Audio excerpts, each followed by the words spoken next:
Hey guys, it's Bree, and today I'm going to be reviewing Superman Red Sun by Mark Miller, Dave Johnson, and Killian Plunkett.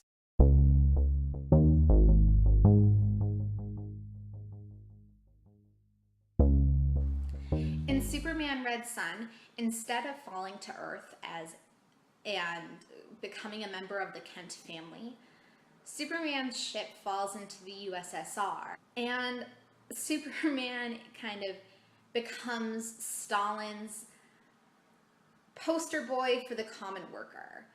Superman really just wants to protect people and keep them safe and make their lives better, but he gets caught up in the Communist Party politics. The comic itself features bold artwork and fantastic color palettes. You can see kind of on this page the kind of line work and just shading that's involved. Superman, by the way, does not have his normal outfit, as one might expect. He features the sickle and hammer of the kind of Communist Party. In fact, the book incorporates the wider DC universe, and all of the characters have different costumes. There's Wonder Woman and the Green Lantern and even Batman. I want to actually take a second and show you Batman because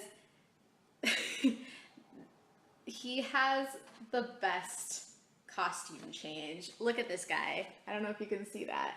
He's wearing a bomber hat with like pointed bat ears.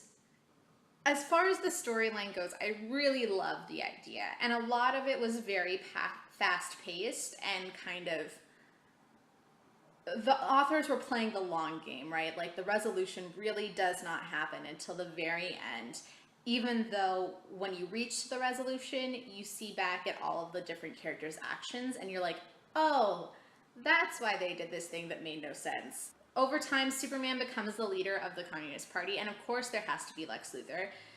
He's an up-and-coming, researcher and scientist, and kind of gains the trust of the American people and becomes a very powerful American figure. In the first 6 pages, we see that he's married to Lois Lane, which was a little strange for me.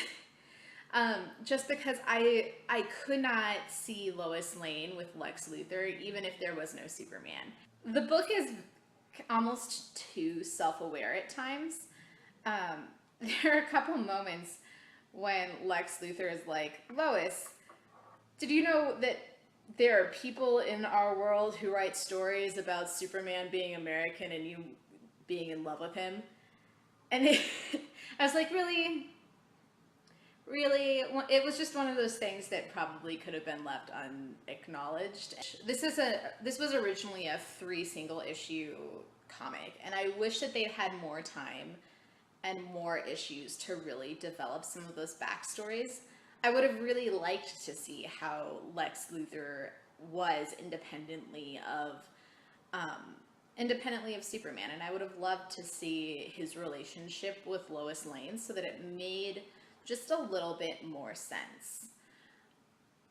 There are also a couple of things that struck me as being kind of overly convenient. Lex Luthor in particular takes on kind of an Ozymandias tone. So if you're familiar with Watchmen, which I'm sure many of you are, he felt more like Ozymandias than he did like a powerful, self-aware, and kind of obsessive personality. Not that Ozymandias isn't that way, but just it was a very different tone than how I usually imagine Lex Luthor to be.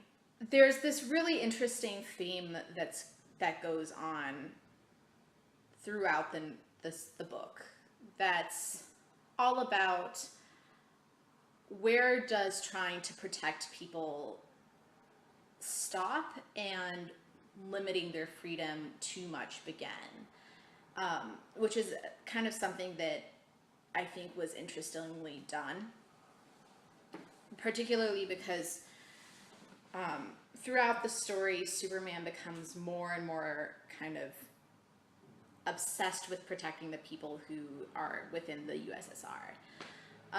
And to the point, especially when he becomes higher up in the party, where he's, you know, like he says like people have stopped wearing seatbelts, like, which might be a little anachronistic for the time that he's placed in. Some of the timeline things I was a little bit confused about, but there definitely is this like interesting dialogue that's going on where he is trying to determine within himself what is appropriate for protecting people and what is crossing the line, that I thought was really interestingly handled. The ending was just a little bit, it left something to be desired. It went beyond just wrapping things up, and kind of in doing so became really, really cheesy. But you know, I mean, it's a superhero story, so you know, like, whatever.